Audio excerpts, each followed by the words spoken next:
My name is Jennifer, 37 years old, a single mother raising my 8-year-old daughter, Emily. To anyone looking from the outside now, it might seem like I live in a bright beach house, with glass doors opening to the blue ocean, and they'd think my life is full, maybe even luxurious. But the truth is different. Few know that to have this moment, sitting on the porch listening to the waves roll in, I had to survive a childhood of neglect, dismissal, and constant reminders that I was the extra one. The house I live in wasn't a gift from heaven. It used to be nothing more than a rotting wooden frame after a storm, abandoned by the villagers who thought it could never be restored. I spent nearly 2 years cleaning every brick, painting every wall, patching every window pane. And now this place is not just a home. It's a milestone proving that I stepped out from the heavy shadow of my family. The bitterest truth was that when the house was finished, the first people at my door weren't friends or neighbors congratulating me, but my mother and my sister, the very people who had turned me into a shadow all my childhood. They didn't come to praise me, but to look around as if checking whether this house was worthy for my sister to move into. That was the moment I realized. The past always finds a way back unless you face it head-on. I remember so clearly the years growing up in our old suburban house. When my sister, Melissa, got a brand new dress for Christmas, I was blessed with her old sweater still stained at the sleeve. When Melissa had a beautiful birthday cake with 6 bright candles, I only got the leftover slice from her party, with her name scraped off and mine scribbled on with a thin layer of icing. I was 12 when I understood that not even my birthday truly belonged to me. "You should be grateful, Jennifer," my mother, Patricia, always said. "Not every child gets nice things like these." Nice things? That meant a pair of sneakers with the heel torn out, a backpack with a broken zipper, or cold leftovers that Melissa didn't want.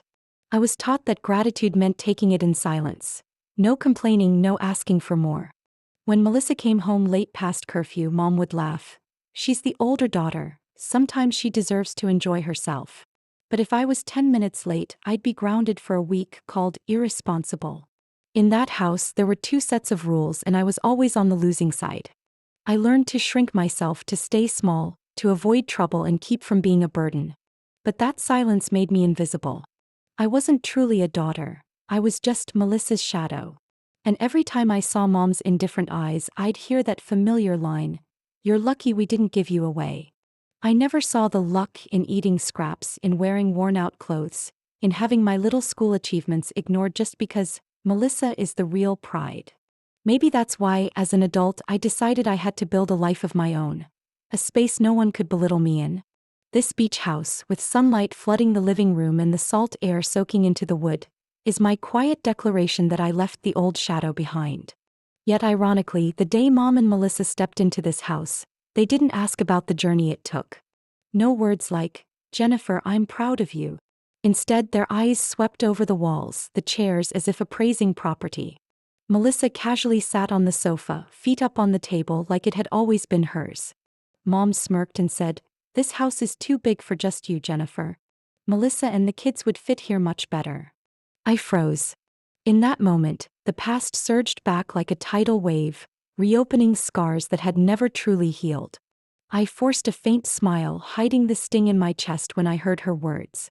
In the fading afternoon light across the living room, her face revealed that same calculating look I knew too well.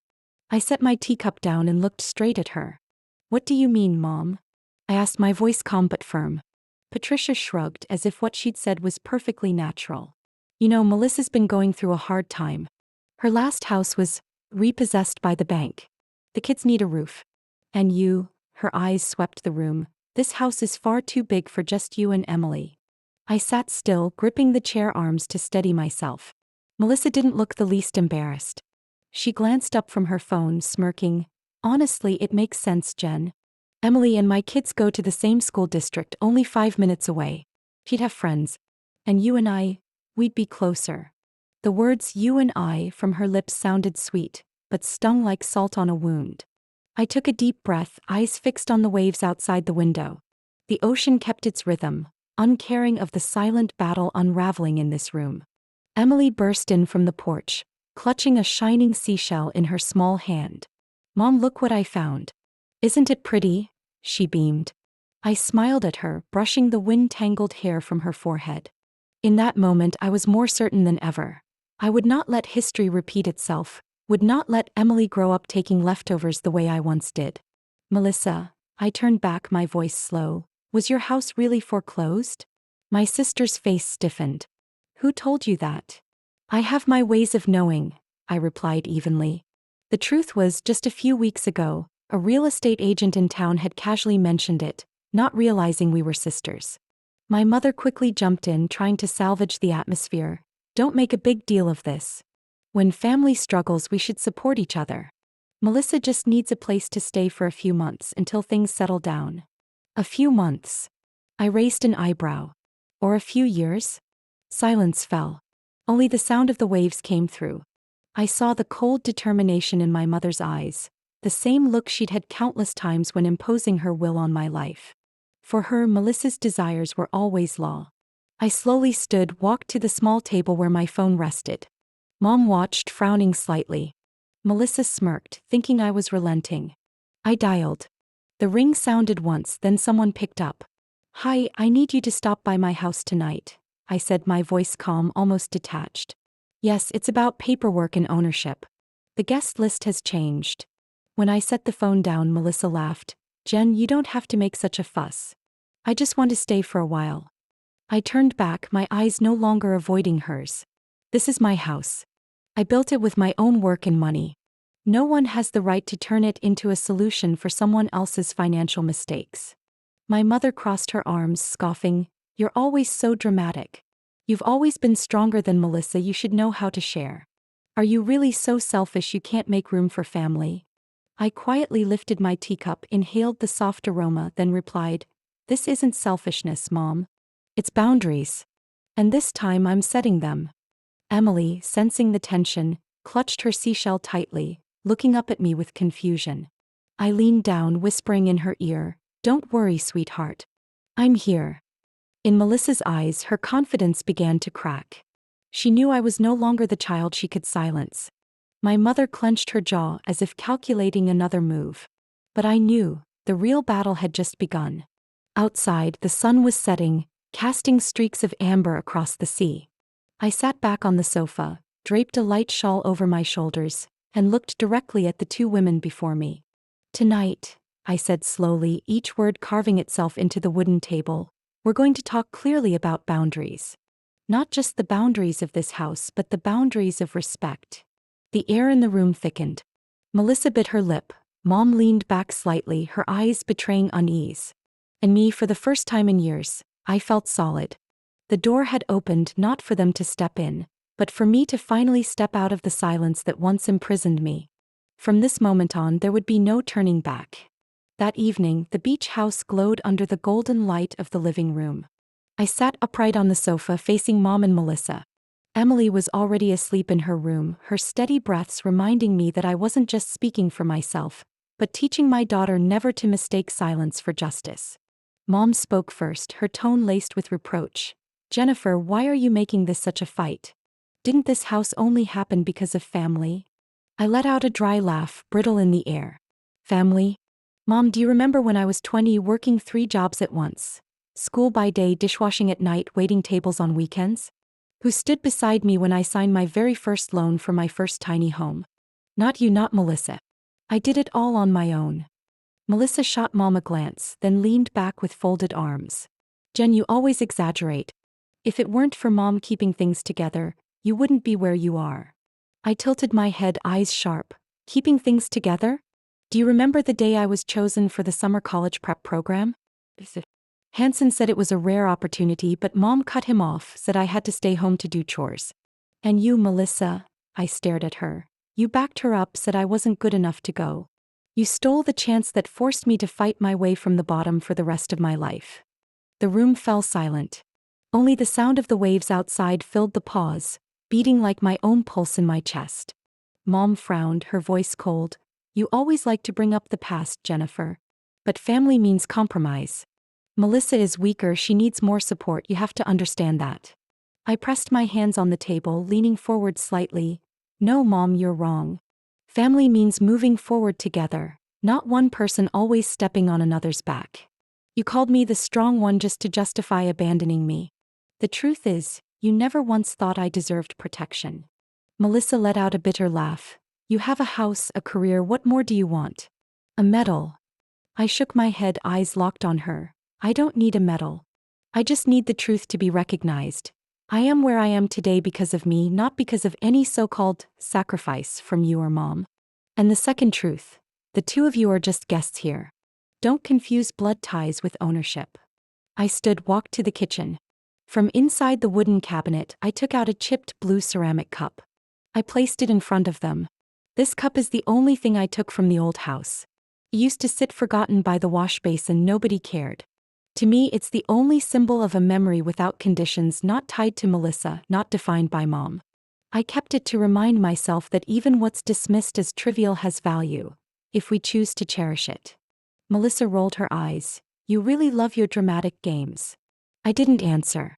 Instead, I pulled back the curtain, pointing toward the small garden. In the dim light, a patch of green was growing tall. See that? It's the strawberry plant I buried years ago after Grandma passed.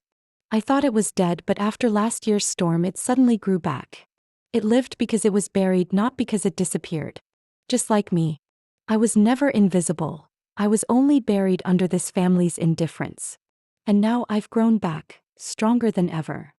Mom turned away, her eyes showing a flicker of confusion. Melissa stayed quiet for a few seconds, then scoffed. What, are you trying to teach us a lesson? I just want a safe place for my kids. I crossed my arms, my voice firm. Your kids are welcome to visit Emily, but don't expect this house to be your safety net. Too much has already been taken from me. But this time I won't allow it. My phone buzzed lightly on the table. The screen lit up. My lawyer had texted, confirming he'd be here in just a few minutes. I turned to them, my tone calm. I've invited my lawyer. Tonight we'll make the boundaries clear, with words and with paperwork. This is my house and it will always be. No one responded. Melissa stared at the chipped cup. Mom sat frozen, her hands clasped tightly together. I sat back down, inhaled deeply, feeling lighter. At last, I had spoken the words I should have spoken years ago. Outside, the sea wind blew stronger, carrying the sharp scent of salt. For the first time in my life, the waves didn't feel frightening. They felt like me, once knocked down but always returning, stronger, relentless, unstoppable. The doorbell rang, slicing through the heavy air. I walked slowly to open the door. On the porch stood Richard, my lawyer who had stood by me for years. Beside him was a middle-aged man in a white shirt, carrying a thick folder. Good evening. Jennifer. The lawyer nodded. This is Mr. Harris, the city assessor. We're here as requested. My mother's face paled. Melissa immediately folded her arms, a half smile of defiance curling her lips. So you called in the officials, Jen? Who do you think you are? I said nothing. I led them into the living room, pointing to the wooden table. Please, let's get this clear. Harris opened the folder, each page rustling under the warm light. His voice was steady, decisive. According to the city records, ownership of this house belongs solely to Jennifer Carter. Her name appears alone on all documents: title deed, property taxes, and transfer of ownership. There are no co-owners, no disputes recorded. The room went silent. I saw Melissa bite her lip hard while Mom slumped into her chair, her hands twisting together. So, Melissa forced a laugh. There must be some mistake. Mom helped you with money. At least her name should be there. Harris adjusted his glasses, answering crisply, No, it is not. I turned to them, my voice calm. I paid every cent myself. No guarantees. No gifts from family. Melissa shot to her feet, her voice rising. You always love putting on a show to prove you're better. This house was supposed to. I raised my hand to stop her, then opened the desk drawer beside me. From it, I pulled a yellowed envelope. I placed it on the table, carefully breaking the seal. Inside was a letter written in handwriting I knew by heart. I took a deep breath, my voice shaky but firm. This is my father's letter. He wrote it to me right before he died, leaving a private agreement with the lawyer. He knew if it went public it would spark disputes. So he entrusted it only to me. I read each word slowly, my voice trembling but still echoing clear in the room. Jennifer, you are the one who carried the weight nobody noticed. This house is not a reward but a refuge, so you know you belong somewhere. Keep it. Don't let anyone make you believe you don't deserve it. When I folded the letter, silence filled the space. Only the sound of waves whispering offshore. My mother, her face pale, tried to find her voice. That letter, how do we know it's real? Maybe you made it up. Lawyer Richard placed another file on the table. The original is notarized, kept in my office records for over 10 years. It cannot be forged. Melissa gave a bitter laugh, then suddenly swung her arm, knocking the family photo frame off the shelf. Glass shattered, shards flying. It's always you. You think you were chosen, but what about me? What do I have? I didn't move. I only looked at the broken glass at my feet, oddly lighter inside. Melissa, what I have I fought for. No one handed it to me. My mother jumped up, her eyes flashing with a mix of affection and control. Jen, listen to me. You can't cut off blood ties. Think of Emily, she needs her grandmother, her cousins. You're going to let her grow up without family? I gripped the armrest hard. Mom's tone had shifted, from commands to pleading, manipulating with kinship. But I knew it too well. I breathed deeply, then said firmly, Emily needs love, not pretense. I won't let her learn to endure the way I once did. At that moment there was a heavy knock at the door. I stepped out. It was Officer Daniels, the local cop, a familiar face in town. He held a notepad, his tone calm. I was alerted to a potential dispute at this address. I need to verify the situation. Lawyer Richard immediately handed him the file just signed off. Officer Daniels flipped through it, nodded. Everything is clear. Sole owner, Jennifer Carter. Any further acts of pressure, disturbance, or attempted occupation will be treated as property harassment. The homeowner has the right to file a trespass notice. Melissa's face turned red. She shouted, What? This is a family house. How can it be called harassment? Officer Daniels replied evenly, No, this is a private home protected by law. If you don't respect boundaries, you can be required to leave. My mother said nothing. She sank into the chair, her eyes hollow. What I saw there wasn't regret, but bitter defeat. I looked straight at them, this time without trembling. You once told me I should be grateful for not being abandoned. But it was that abandonment that taught me to stand tall. Now remember this clearly. This house isn't Mom's and it isn't Melissa's. It is the place I built for myself and my daughter. And it will only be for those who know how to respect it. No one answered. Melissa looked down, her shoulders shaking, whether from rage or despair I couldn't tell. Mom turned her face away, lips pressed tight. I stepped forward, picking up the broken photo. In it was little me standing beside my sister, wearing a wrinkled hand-me-down sweater. I sighed softly, set it on the table with shards of glass still clinging to it. The past can be torn, I whispered, but the present is not. My eyes caught the chipped ceramic cup on the shelf. In that moment I knew I had won, not by shouting but by the clarity of truth. And truth, at last, was sharp enough to shatter every illusion. After Officer Daniels left, the living room felt hollow. Only the ticking clock on the wall and the sound of waves from afar remained. I sat back in the chair, eyes tracing the glow of the lamp on the ceiling, feeling as if part of the past had finally been cut away from me. Melissa still leaned against the wall, her face flushed with anger. Mom sat with her head bowed, hands clenched white. No one said another word. I broke the silence. Family is not about demanding, taking, or making others small so you feel taller. Family is where people are lifted up and valued. And if you've never understood that, then hear it now, for the last time. Melissa sneered, You always think you're some saint. You turn everything into philosophy. I looked at her calmly, directly. Not philosophy, Melissa. Truth. For years, you and Mom made me believe love meant unconditional sacrifice. But no. Real love doesn't make someone feel small. It doesn't make anyone beg for scraps of recognition.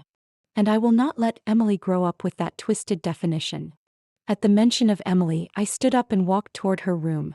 The door was ajar, a soft golden glow spilling from the night lamp.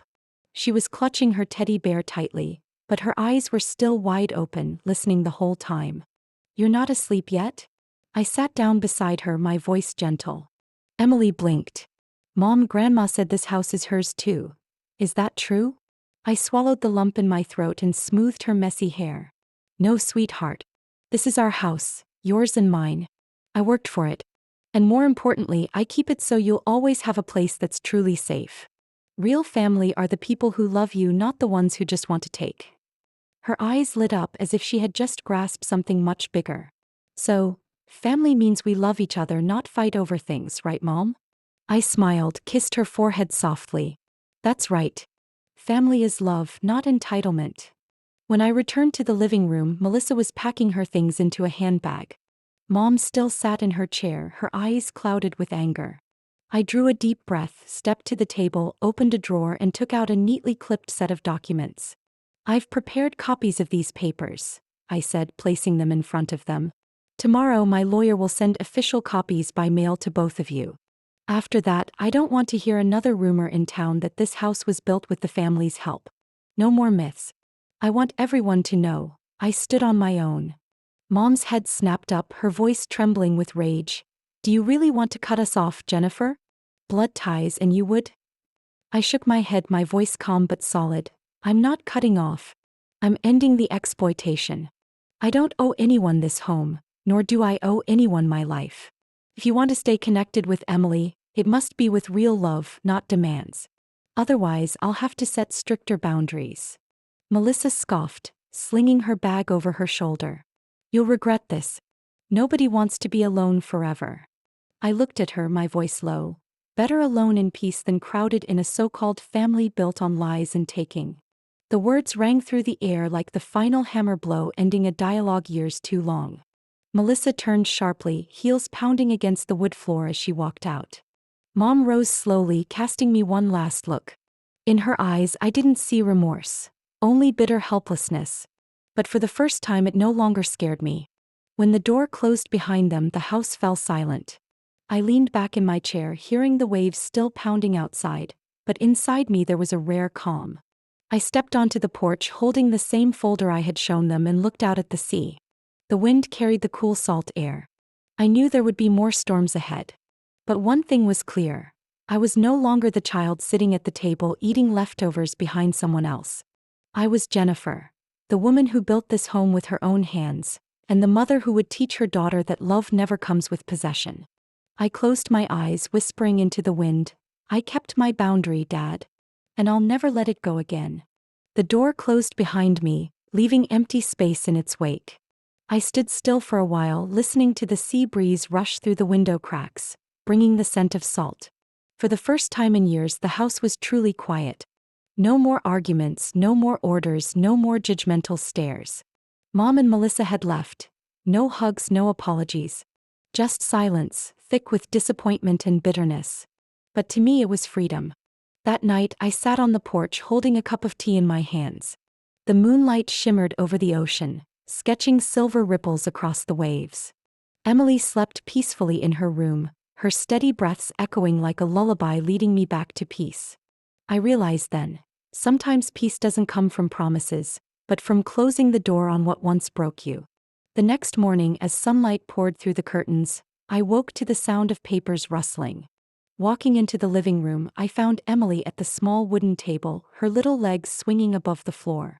She was focused on her box of crayons, hair tousled in the morning light. What are you drawing, Emily? I asked softly. She looked up, her smile radiant. I'm drawing our home, Mommy. I leaned down. On the purple sheet, her favorite color, was a small house with a red roof, green door, and hearts in every window. Beneath the drawing, she had scribbled in her uneven handwriting, "Thank you for our home, Mommy. It feels like us." Next to the drawing, I froze when I saw something familiar. My father's old brass key. It had once been in a picture frame, kept like a treasure. At some point, Emily had taken it out and taped it beside her drawing. I thought this key should be here, she whispered, because it opens the house with the hearts. I touched the paper, my eyes misty. That key had once symbolized escape, a hope that I could leave behind the darkness of childhood anytime. But now, placed next to Emily's drawing, it meant something else. Not to run away, but to choose. I had the right to decide who could step into my world and who would forever stay outside the door. In that moment, I felt as if Dad was smiling, whispering that I had done the right thing. That afternoon, while I was watering the small garden, our elderly neighbor, Mr. Ingram, stopped by. He handed me a hot cup of coffee, his smile kind. "Have you heard the news, Jennifer?" Looks like your sister Melissa's business records are being investigated. They found paperwork that wasn't exactly clean. And your mother? I heard the tax office is looking closely at her filings. I paused for a moment, but I wasn't surprised. I just nodded and said softly, "Thank you for telling me. But that's no longer my storm to face." He nodded, his eyes glimmering with understanding. That's right. Not every storm needs to be fought. Sometimes letting it sweep away what doesn't belong to you is the wiser way. After he left, I stood quietly in the garden. Sunlight poured over the flower beds, where Grandma's strawberry plant was still pushing up after the storm. Tiny red berries had sprouted, proof that some things buried deep can still come back to life. By evening, Emily hung her drawing on the wall, right next to the empty frame where I once kept a family photo. She looked up at me. "Mom, from now on we don't have to hang pictures that make you sad anymore, right?" I knelt, pulled her into my arms and whispered, "That's right. We only keep what makes us feel loved." When the sunset fell, Emily and I sat on the porch. We watched the waves shimmer orange, listened to the gulls soaring above. Inside my heart, peace spread, the kind of peace I had spent years fighting for. No more shouting, no more demands. Just me and my daughter in a home filled with light, with the old brass key now carrying a new meaning. The right to choose who deserves to enter and the right to close the door on the past. I smiled, sipped the cooled tea and whispered to myself, "At last this house is truly mine. And this time it will only be filled with love." Jennifer's story closes not just as a journey of breaking free from her mother's and sister's control, but as a reminder for today. Real love never comes with demands or possession. In real life, many still carry wounds from family, but this story proves we have the right to set boundaries, to protect the peace of ourselves and our children. The house, the key, and Emily's drawing are only symbols. The most important thing is choice. Choosing genuine love and rejecting harm. What do you think about Jennifer's choice and the way she set boundaries for her life? Share your thoughts in the comments. Don't forget to follow the channel for more heartfelt stories about love, family, and life.